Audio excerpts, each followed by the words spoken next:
The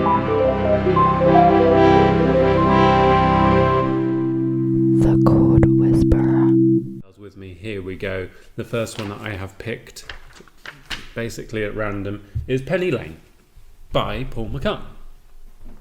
Here's what I got. I'm going to play all these wrong in my own way, but...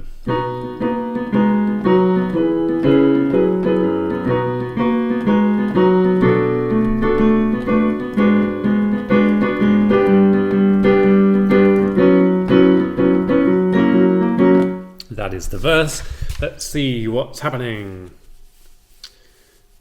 We're starting in B, so we're in the key of B, and then we have a classic McCartney classical chord sequence 1 6 2 5 1 with the perfect cadence back onto the 1 again. All these chords are in the family of B. We've got the lovely G sharp minor, C sharp minor, so 1 6 2 5 1. However, he does then go adventurous and go from B minor to B major to B minor 7, G half diminished, and then G. That's got to be worth looking at. G to F sharp 7, which we know is going to go back to B. So let's talk about how we can do G sharp half diminished and then G. Whenever I see something this wild on a C chord chart, I can straight away think, well, what do I want that to be in a perfect world? I want it to be on this line here. I want it to be a C sharp chord. I've got no idea if I'm going down the wrong road here, but part of me would like to think that that G is a C sharp chord in disguise. Straight away I'm thinking I might be onto something, because G to C sharp is what we call a tritone, and tritone substitutions are one of the most common substitutions after the relative major and minor ones. So can we replay this putting in a C sharp major or minor? I don't know yet.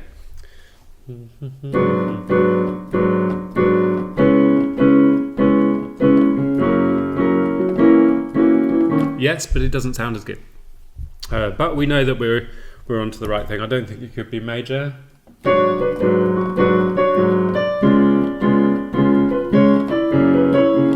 Actually, the major's not so bad. So that G is a substitution, but of course it sounds better.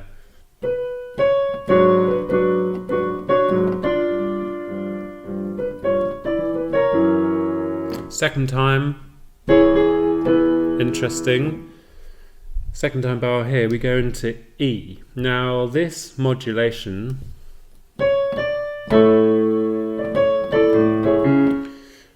into the chorus is quite interesting, because this is not Paul McCartney's harmonic world to go from B major and then modulate to A major.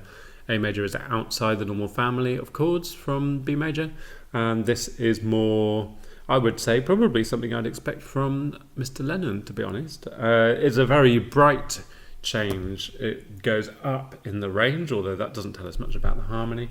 But from here, F sharp,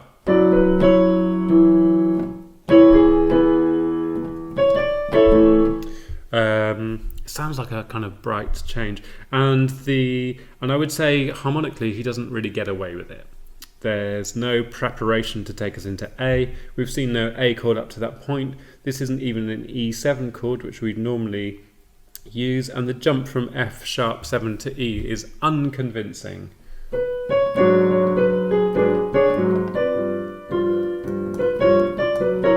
it is. It's often hard with Beatles songs, or any songs that we know really well, to say that's unusual, because we've heard it so much it sounds usual.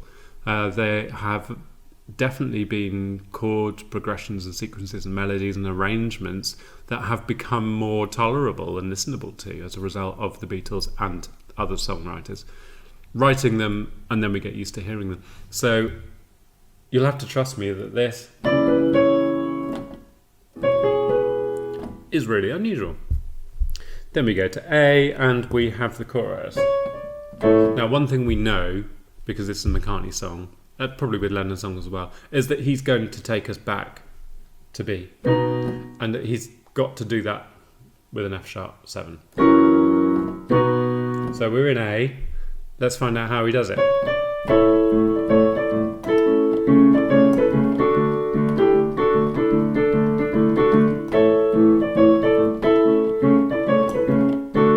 Here it is. Again, deeply unconvincing from any rules of harmony set out in the past 350 years in the classical world, but sounds great, and we're used to hearing it and we know it. What was it again? It was from D to F sharp 7.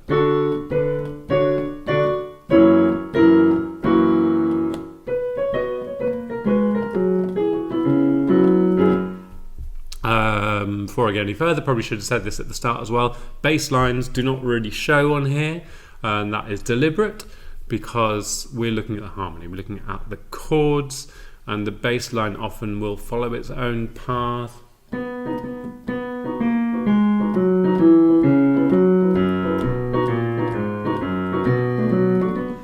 Especially as Paul McCartney's playing it. So it's, for the purposes of this, we won't get distracted by the bass line. That's basically it. We had the verse in B, we had an unconvincing modulation into A for the chorus, and then we had another unconvincing modulation back into B. It's Penny Lane. It's a brilliant song. Who am I to say what's convincing and what's unconvincing? The Chord Whisperer.